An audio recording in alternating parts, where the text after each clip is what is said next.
গল্প, বন্ধুত্ব ও বদল। গ্রামের ছোট্ট এক কোণে ছিল দুই বন্ধু, রাহুল আর শামিউল।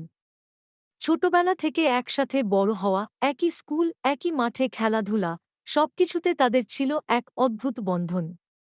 দুজনেই ছিল দরিদ্র পরিবার থেকে আসা, কিন্তু স্বপ্ন ছিল বড়।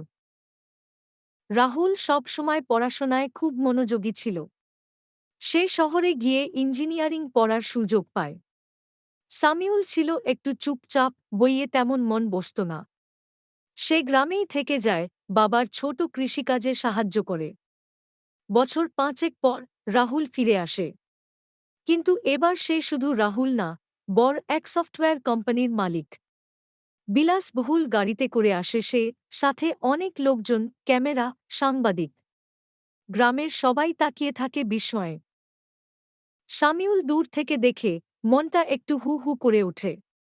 তার বন্ধুটি কত দূর এগিয়ে গেছে, কিন্তু সে কিছু বলে না, শুধু চুপচাপ দাঁড়িয়ে থাকে। রাহুল সবাইকে পেরিয়ে সরাসরি সামিউলের কাছে যায়। সে বন্ধুকে জড়িয়ে ধরে, যেন কোনো কিছুই পাল্টায়নি। এরপর বলে, তুই না থাকলে আমি আজ এই জায়গায়